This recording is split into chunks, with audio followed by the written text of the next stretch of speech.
The ledger was bound in dark green leather, its spine cracked, and its corners softened with a century of use. It was one of dozens Helena Gascoigne had unearthed from the bottom of a heavy oak chest in the Blackwood Manor library, a room so long neglected that the air itself seemed to have turned to dust. The entry that gave her pause was dated 1798, written in the elegant, sloping hand of the steward of that time. It recorded the renewal of a lease for a tenant farmer, a Mr. Albright, for the Southfield farm. The terms were standard, the sum unremarkable. But beside it, in the margin, was a fainter annotation in a different, more forceful script. Revised per H.G. H.G. was His Grace, the previous Duke of Blackwood, father of her current employer, and beneath that, a single cryptic number, significantly lower than the official rent recorded in the main column. It was nothing. A private note. A calculation, perhaps. An error corrected. Helena was an archivist, a cataloguer of history, not an auditor. Her father, a country vicar with a passion for forgotten texts, had taught her to respect the sanctity of the past, to organize it, not to interpret it. Her task, as defined by the current Duke in their one and only interview, was brutally simple. Bring order to this chaos. I want to know what is in this library. That is all. She had been at Blackwood for 2 months. 2 months of silence, punctuated only by the rustle of turning pages, the scratch of her pen, and the distant, mournful cry of rooks in the ancient oaks that crowded the manor. The house itself was a study in faded grandeur. Its stone walls were solid, its proportions magnificent, but a creeping damp stained the tapestries in the long gallery, and entire wings were shut up, their furniture shrouded in white cloths like a congregation of ghosts. The estate was in decline. Everyone from the grim-faced housekeeper, Mrs. Finch, to the boy who weeded the neglected gardens, knew it. The Duke was trying to halt the slide, they whispered, but he was one man fighting a tide of his father's making. Helena had seen the Duke only a handful of times since her arrival. He was a tall, severe man, with dark hair and eyes the color of a winter sky. He moved with a contained energy, as if holding himself back from some great, impatient stride. He was always on his way somewhere else, to London to meet with his man of business, to the far-flung boundaries of the estate to survey the struggling farms. He moved through his ancestral home like a visitor, his presence casting a chill that had nothing to do with the manor's pervasive damp. He had never spoken to her beyond a curt nod in a hallway. She was part of the furniture, another quiet object in his vast, decaying house. She did not mind. Invisibility was a cloak she had worn for much of her life. As the unmarried daughter of a poor clergyman, she had learned to occupy the quiet corners of other people's rooms, to make herself useful and small. Here, in the library, her smallness was a strength. The room was her sanctuary, a world of paper and ink that demanded nothing of her but her intelligence and her patience. She turned the page of the ledger. Another lease renewal, this time for a family named Croft. And again, the same annotation in the margin. Revised per H.G., followed by a different, lower number. A curiosity sharpened within her. She set the green ledger aside and pulled another from the chest, this one from a decade later. She flipped through the pages, her fingers skimming over the columns of names and figures. There it was again, and again. A pattern, subtle but persistent, stretching across 20 years of the old Duke's tenure. 2 sets of books, one official and one secret, kept within the same volume. Why? What did it mean? She felt a prickle of unease, the feeling of having trespassed. This was not her concern. Her job was to list, to label, to create a catalogue. "That is all," the Duke had said. His tone had left no room for initiative. She closed the ledger and placed it carefully on the long refectory table she used as her desk. The late afternoon sun slanted through the tall, grimy windows, illuminating motes of dust dancing in the air. For the first time since her arrival, the silence of the library felt less like peace and more like concealment.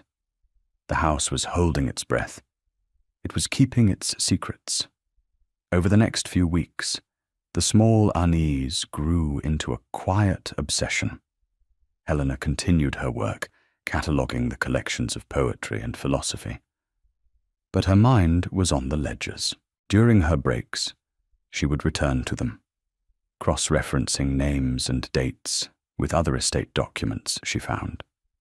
Rent rolls, letters from the steward, even the old Duke's personal almanacs, where he noted weather and crop yields alongside cryptic financial figures. The picture that emerged was chilling in its simple, methodical cruelty. The old Duke, a man lauded in society for his charm and generosity, had been systematically defrauding his own tenants. The official ledgers, the ones shown to the steward and the man of business, recorded fair, standard rents. But the marginalia, the secret figures, told the true story. The tenants, many of whom could not read or write, were paying a higher rent in cash or in kind, a portion of which was siphoned off directly to the Duke before it was ever officially recorded. It was a second hidden tax on their labour. The discrepancy was small for each individual farm.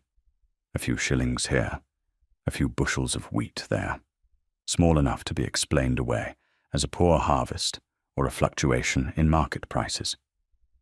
But multiplied across dozens of farms and 2 decades, the sum must have been immense.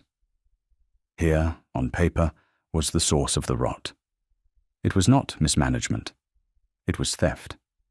The money had not been reinvested in the land, in drainage, in cottages, in new equipment. It had been bled from the estate and its people year after year, and had vanished. Where it had gone, the ledgers did not say. Helena felt a cold weight settle in her stomach. This was not a historical curiosity. The tenants in those ledgers were the fathers and grandfathers of the tenants struggling on the land today. This was a living wound, a poison that had been seeping into the soil of Blackwood for a generation. What was she to do? To say nothing felt like a complicity she could not bear. It would make a lie of her work, a mockery of the order she was trying to create from the chaos.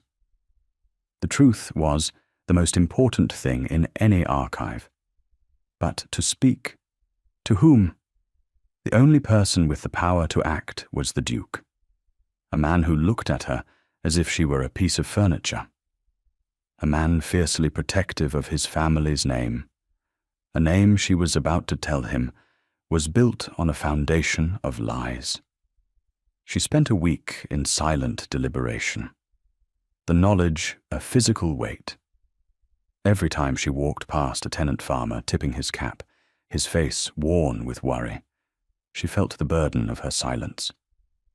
She saw the Duke's father's portrait in the main hall, a handsome, smiling man with kind eyes, and felt a wave of revulsion. Finally, she knew she had no choice.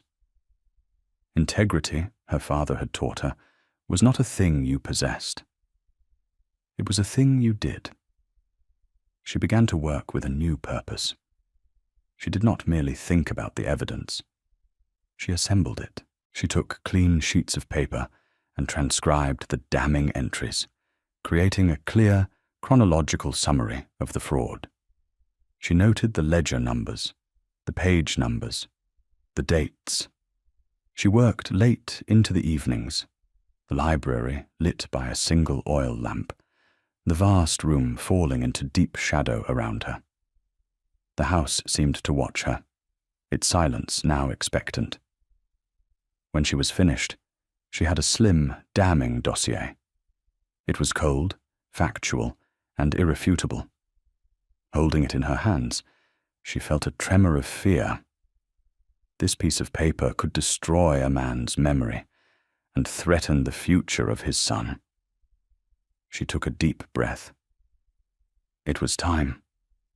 She requested an interview with the Duke through Mrs. Finch. The housekeeper looked at her with an expression of shrewd curiosity. "His Grace is very busy, Miss Gascoigne. He leaves for London again in 2 days. It is a matter of some urgency regarding the archives," Helena said, her voice steady. Mrs. Finch nodded slowly. "I will see what I can do." The summons came the next evening. The Duke would see her in his study after dinner. The study was the heart of the Duke's cold authority. It was a masculine room, panelled in dark wood, smelling of leather and old paper, and the faint, sharp scent of whiskey. A fire burned low in the grate, doing little to warm the cavernous space. Arthur St. Clair stood by the window, looking out into the blackness of the night. He did not turn when she entered. "Mrs. Finch said your business was urgent." His voice was flat, impatient. "It is, Your Grace." She walked forward and stopped a respectful distance from his desk. Her hands, holding the slim sheaf of papers, were perfectly still. He turned then, and his grey eyes swept over her, cool and dismissive. He was dressed for dinner, his black coat and white cravat stark and formal. He looked tired, lines of strain etched around his mouth. "I have little time for trivialities, Miss Gascoigne. The estate's finances are in a precarious state. I am attempting to secure a loan to see us through the next year." The irony was so bitter, it almost made her gasp. He was trying to borrow money to fix a problem created by stolen money. "What I have to say concerns the estate's finances, Your Grace. It concerns the archives." He raised an eyebrow, a flicker of interest in his impassive face. "Indeed. Have you found a lost Rembrandt? A first folio of Shakespeare?" "I have found a system of fraud," she said quietly, "perpetrated by the late Duke, your father, against the tenants of this estate for a period of more than 20 years. Silence. A log shifted in the fireplace, sending up a shower of sparks. The Duke's face, which had been merely cold, became a mask of stone. Not a muscle moved. 1 second. 2 seconds. 3. Repeat what you just said. His voice was dangerously soft. "I have discovered evidence in the estate ledgers," she began again, keeping her tone even and factual, "of a consistent discrepancy between the official rents recorded and the actual amounts collected. The extra funds were diverted directly to your father. I have compiled a summary of the findings." She stepped forward and placed the papers on the polished surface of his desk. He did not look at them. His eyes were fixed on her face, and they were no longer the colour of a winter sky. They were the colour of ice. "You are a librarian, Miss Gascoigne, hired to sort books. You are not an accountant. You are not a magistrate. You are a clerk." "I am an archivist," she corrected him gently. "My duty is to the truth of the record." "The truth?" He gave a short, sharp laugh devoid of all humour. You have been here 2 months. You look at a few old books, and you presume to understand the history of this family. You presume to cast aspersions on the memory of my father, a man who was respected and admired by all. The evidence is on those pages, Your Grace. I will not look at them, he snapped, his control finally breaking. He took a step toward her, his height and his anger filling the room. I will not dignify this fantasy with my attention. Do you have any idea what you are accusing him of? What you are accusing me of? My father loved this estate. He bled it dry, Helena said, her own voice rising slightly, despite her resolve. The reason this estate is failing is not because of poor harvests or bad luck. It is because your father stole from the people who trusted him. The proof is in your own library. He stopped directly in front of her, so close she could see the faint tremor of fury in his clenched jaw. This is libel. This is the work of an over-imaginative, bored woman who has overstepped her station. I brought you into this house to perform a task, a simple task, and you repay my trust by fabricating this filth. The injustice of it stung, but she held his gaze. She would not be intimidated. She had come too far for that. It is not filth. It is the truth. Look at the papers. No. He turned away from her, striding back to the fireplace. He braced his hands on the mantelpiece, his back rigid. You are dismissed, Miss Gascoigne. Your employment here is terminated. I want you gone by morning. He was speaking to the fire, not to her. He could not even look at her. A strange calm descended upon Helena. She had known this was a possibility. She had, in some way, expected it. Do you know what I think? He said, his voice low and vibrating with rage. I think you saw an opportunity. A failing estate, a desperate duke. Perhaps you thought this information could be valuable, that you could use it. The accusation was so vile, so far from the truth of her intentions, that it broke through her composure. All she had wanted was to right a wrong, to give a name to the suffering she saw around her. I want nothing from you, Your Grace, she said, her voice clear and cold. Only for you to see what is right in front of you.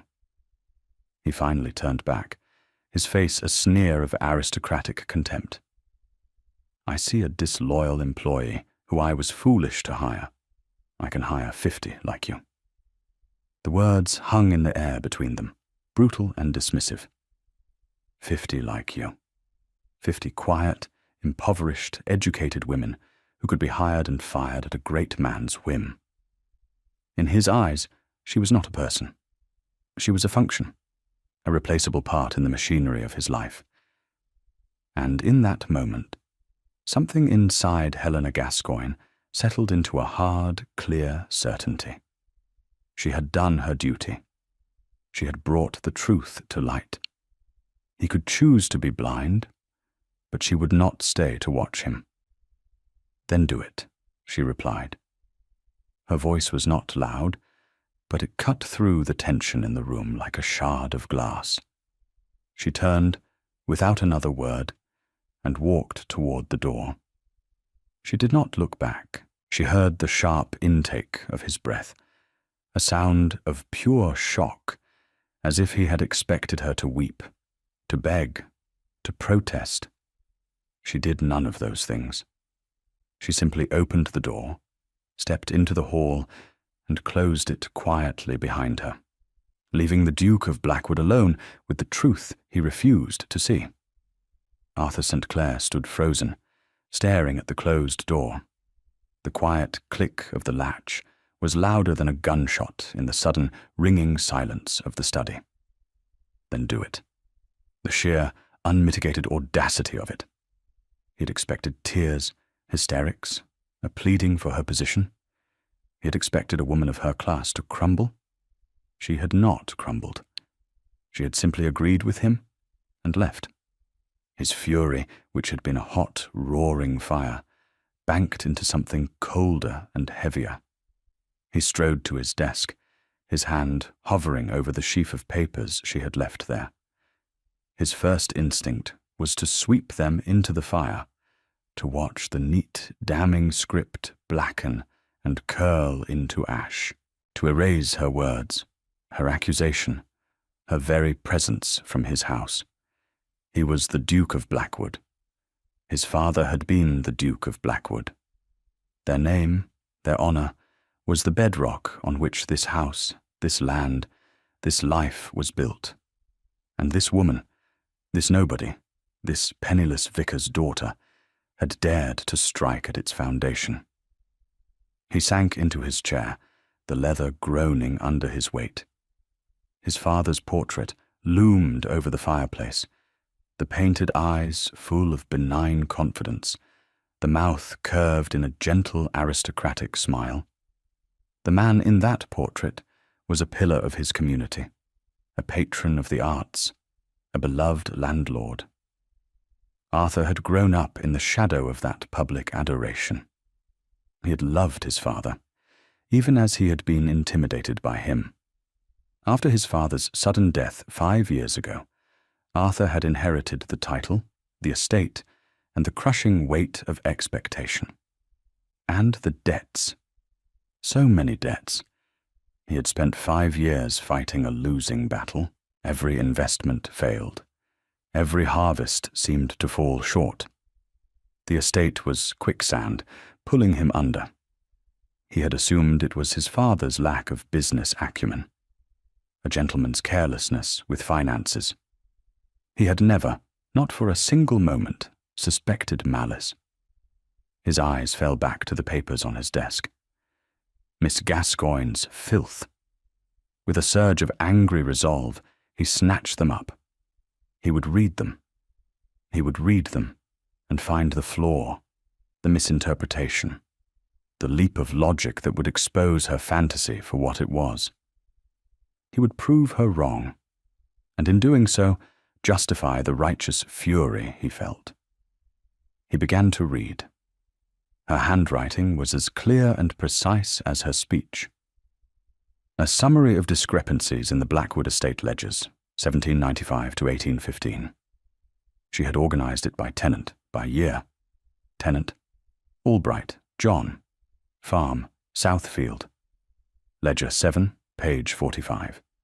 Official rent recorded, £12 per annum. Cross-reference. Duke's Almanac, 1798. Entry.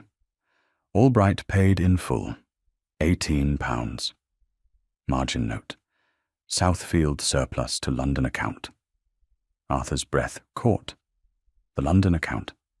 That was his father's private investment account, the one his solicitors had informed him was mysteriously empty upon his death. He read on, page after page. Croft, Sutton, Ames. The names were familiar. These were the families still on the land, their faces grim with the same worry that had likely lined their fathers' faces. For each one, the same pattern. An official rent and a higher secret payment. A note about a surplus. A transfer. It was too methodical to be a mistake. Too consistent to be an anomaly. The numbers, the dates, the cross-references. They built a case as solid and unyielding as the stone walls of the manor. He got up and went to the wall of shelves where the estate records were kept. He had never looked at them closely. That was the steward's job. He pulled down Ledger 7. He found page 45. There it was. The neat entry, the steward's hand. And in the margin, his father's familiar, arrogant script, revised per H.G. He pulled down the almanac for 1798. He found the date. Albright paid in full, £18. It was true. All of it. The anger drained out of him, replaced by a cold, hollowing dread. It was a physical sensation, an emptiness that started in his chest and spread to his limbs. He felt sick. He spent the rest of the night in that room, pulling down ledger after ledger, journal after journal. The fire died to embers, and the room grew cold.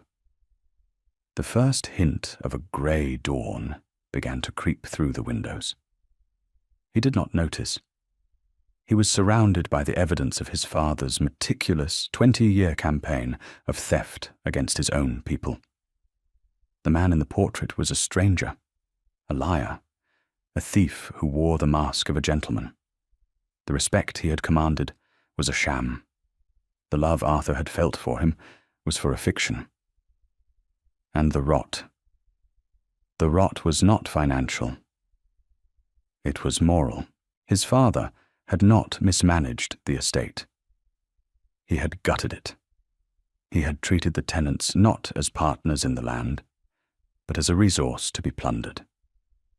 And the money he had stolen, lost, squandered on foolish speculations in the Americas, on ventures that had collapsed and taken the stolen wealth with them. There was nothing left, only the damage. Arthur finally looked up from the ledgers, his eyes gritty with exhaustion. He looked at his father's smiling portrait. The benign expression now seemed like a smirk. The kind eyes were cunning. He felt a wave of shame so profound it was like drowning. Shame for his father's sins, shame for his own blindness, and shame for what he had said to Helena Gascoigne. I can hire 50 like you. The arrogance, the cruelty.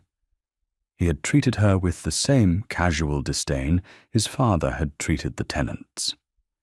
He had looked at her integrity and called it a fantasy. He had seen her courage and called it disloyalty. He had become, in that moment, his father's son in the worst possible way. Then do it. Her quiet reply echoed in the silent room. It was not an insult. It was a judgment. And she was right. A sudden, frantic urgency seized him. He looked at the clock on the mantelpiece. It was nearly 6. The carrier, the public coach that passed through the village, left at 7. She would be on it. She would be gone. And with her would go the only person who had told him the unvarnished truth in 5 years. The only person who had seen the wound and not been afraid to name it.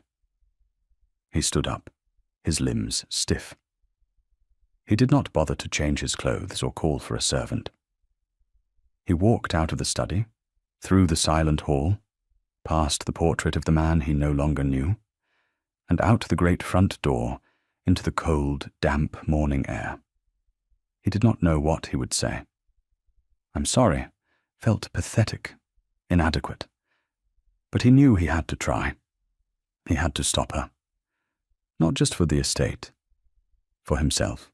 He started walking, his pace quickening into a run, down the long drive toward the village. We'll take a very short break. If you don't want to miss new stories, please subscribe to the channel. Helena had packed her single valise before dawn. There was not much to pack. A few plain dresses, her father's copy of Virgil, and the small portfolio of botanical drawings she made in her spare time. She had left the room as she had found it, neat and impersonal. She walked down the grand staircase, her footsteps echoing in the sleeping house. Mrs. Finch was in the hall, holding a small, cloth-wrapped parcel. The housekeeper's face was unreadable, but her eyes were kind. The carrier will not have food, miss, she said, pressing the parcel into Helena's hands. It was still warm. Bread and cheese. And it is a long road to York. Thank you, Mrs. Finch, Helena said, her throat tight. This small act of kindness felt monumental. "You are a good woman, Miss Gascoigne," the housekeeper said quietly. "Some people are not ready for the truth, especially when it concerns their own blood." It was the closest the reserved woman had ever come to an overt opinion, and it was a comfort. Helena nodded, unable to speak. She gave the housekeeper's hand a brief squeeze and walked out into the misty dawn. The village was a mile's walk. The air was cool and smelled of wet earth and wood smoke. The sky was lightening from grey to a pale, luminous pearl. Helena walked with her head held high. She felt no regret.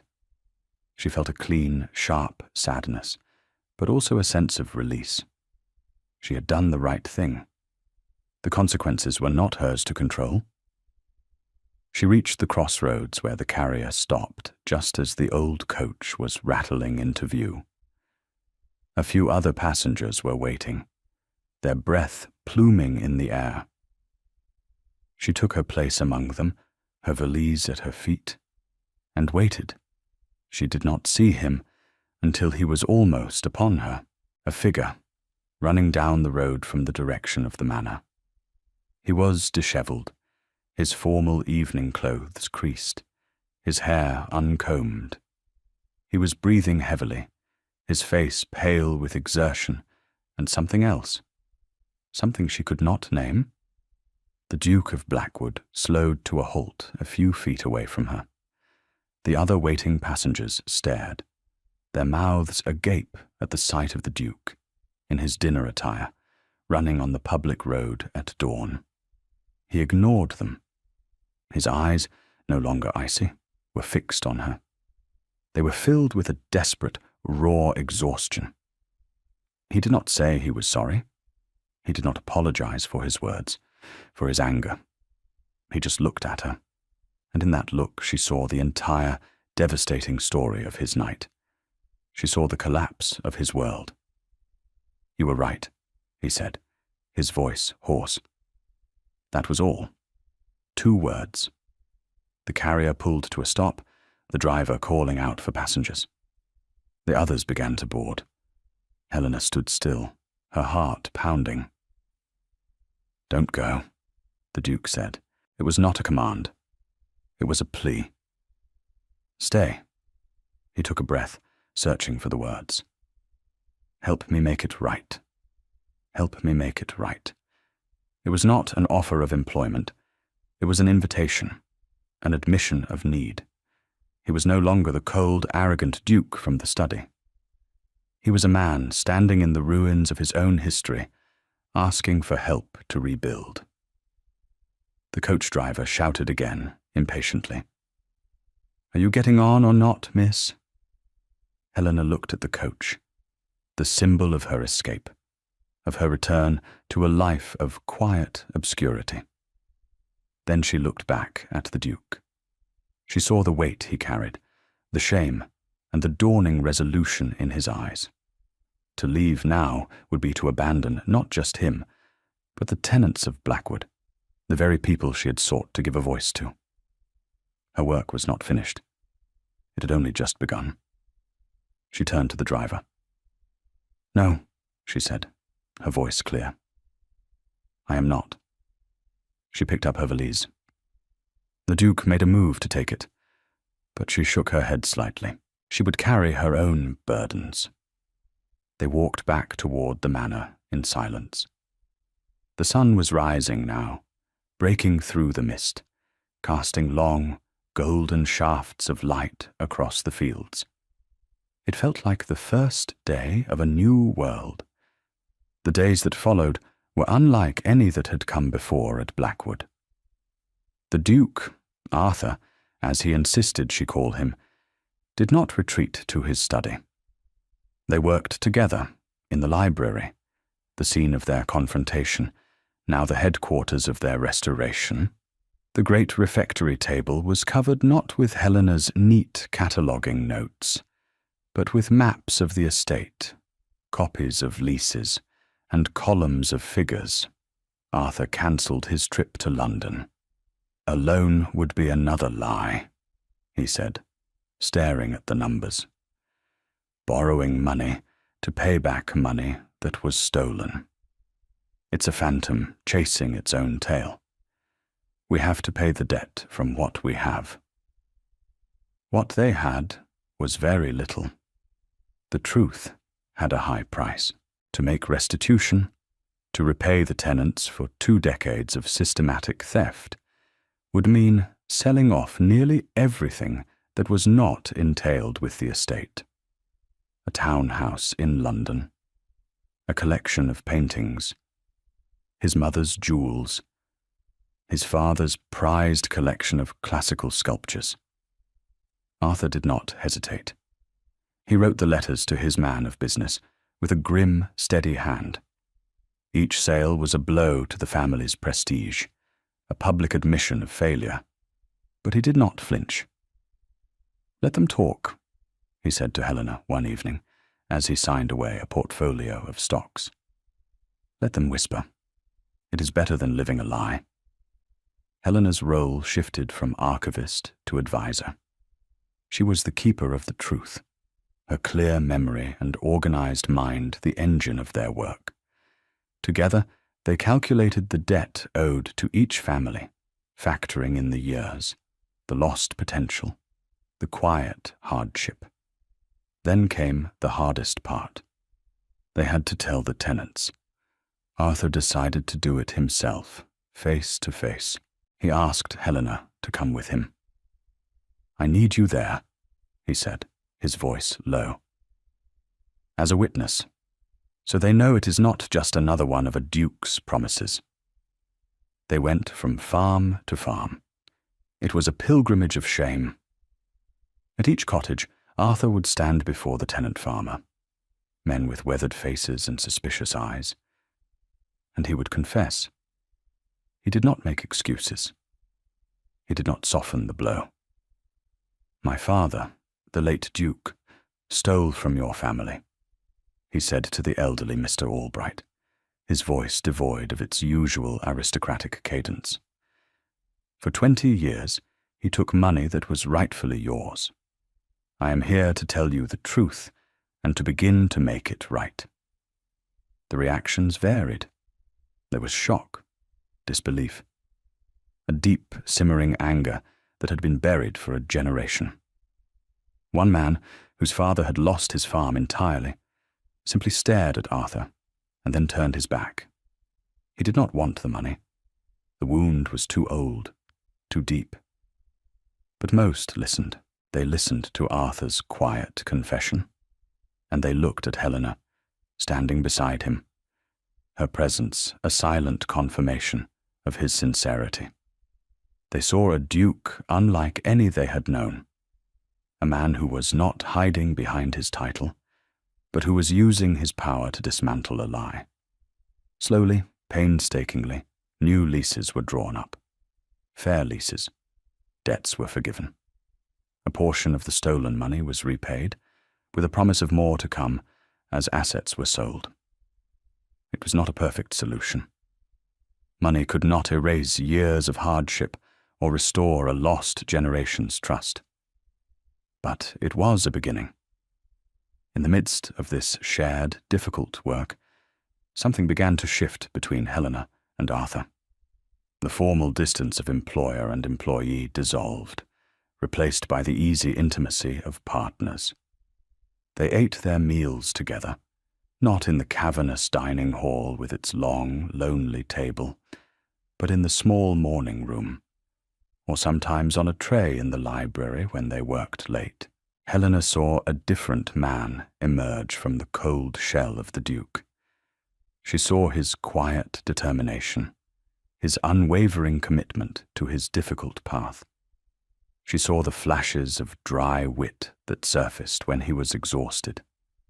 She saw the way his eyes would soften when he spoke of the land, of his hope for its future. He was not just a duke. He was Arthur, a man burdened and flawed, but a man of deep, abiding honor. Arthur, in turn, saw the woman who had been invisible to him. He saw her fierce intelligence, her quiet strength, her profound compassion. She never judged him for his father's sins or for his own initial blindness. She simply stood with him, a calm, steady presence in the storm. She was the anchor that kept him from being swept away by the shame and the guilt. One evening, they were in the library, the last of the restitution papers signed and sealed. The London townhouse had been sold. The tenants had their new leases. The long, painful first step was over. A new, leaner, more honest era for Blackwood was beginning. "It is done," Arthur said, leaning back in his chair. He looked utterly spent, but a faint, unfamiliar lightness was in his eyes. "It is begun," Helena corrected him softly. He looked at her across the table, at her calm face illuminated by the lamplight. Her work was finished. The archives were, in a way, settled. She was free to go. The thought sent a bolt of panic through him, sharp and unwelcome. The idea of this house, of his life, without her in it was now unthinkable. It was a return to the silence, to the cold. "What will you do now, Helena?" he asked, his voice careful. She met his gaze. "I have not thought that far ahead. I suppose I will look for another position. Another library that needs sorting. I can hire 50 like you."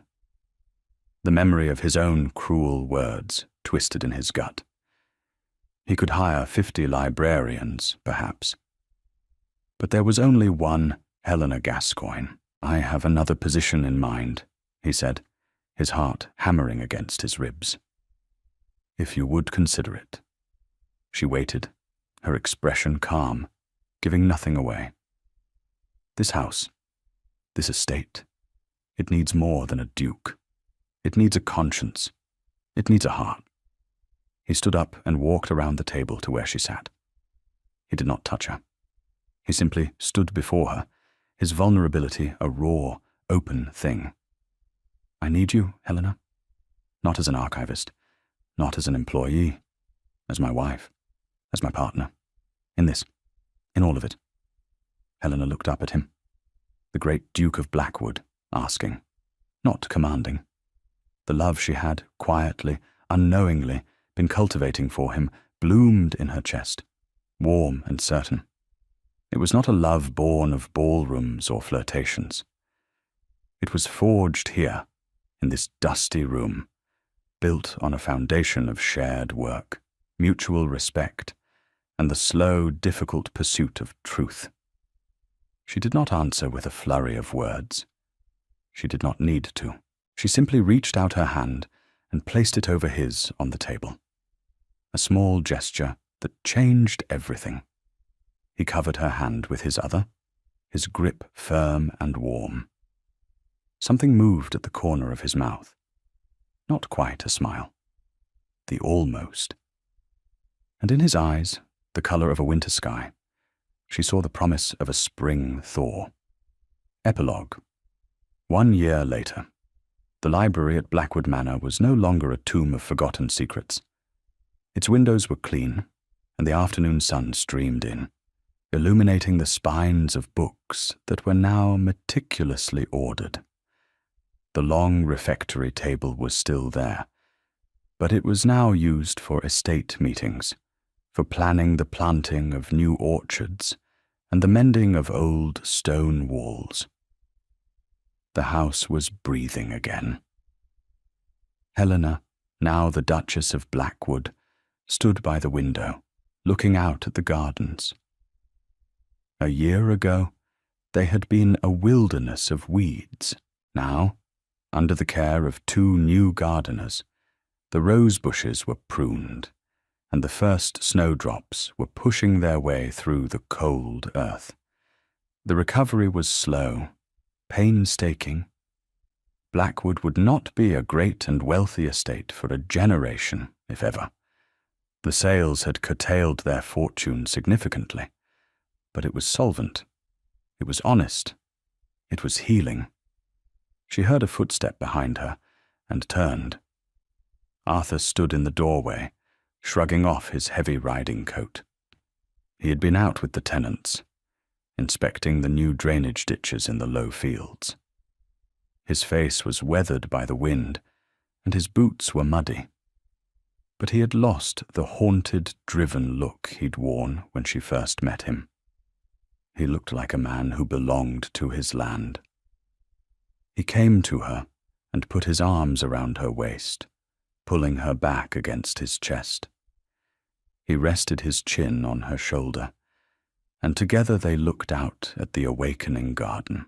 "Mr. Albright's son is getting married," he said, his voice a low rumble against her ear. He asked if they could hold the celebration on the south lawn. Helena smiled.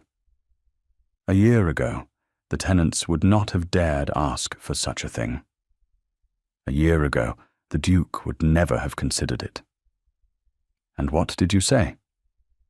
"I said we would be honored to attend."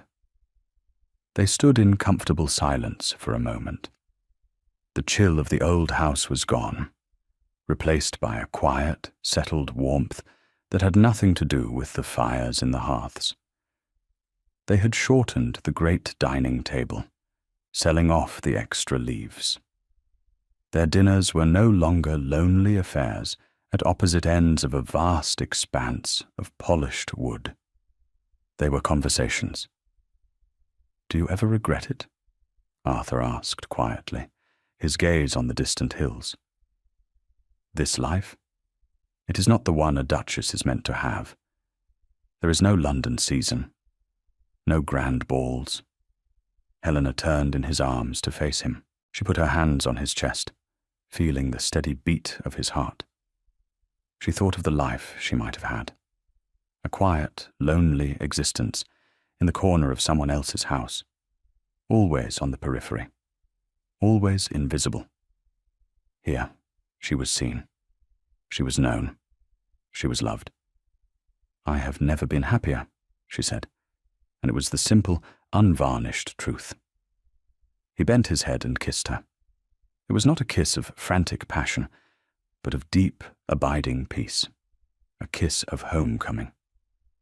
Later that evening, he found her back in the library, a familiar green leather ledger open on the table before her. He felt a momentary tightening in his chest, a ghost of the old shame. "Revisiting the past?" he asked softly. She looked up, a gentle smile on her face. "Creating a new one." He came to look. She was not on the pages of leases and rents. She was at the back, on the clean, empty pages. In her clear, elegant hand, she had begun a new record, Blackwood Estate, 1817. Below it, she had written, "January, South Lawn, offered for the wedding of Thomas Albright and Mary Croft." And beneath that, February, first snowdrops appeared in the East Garden. She was chronicling not the estate's finances, but its life, the small moments of grace, of hope, of renewal. She was writing a new history for Blackwood, one of quiet dignity and chosen kindness. He placed his hand over hers, his fingers intertwining with hers on the open page. The past was a scar that would always be a part of them, a bittersweet reminder of the cost of truth. But the future was a clean page, and they would write it together. Thank you for listening to the story all the way to the end.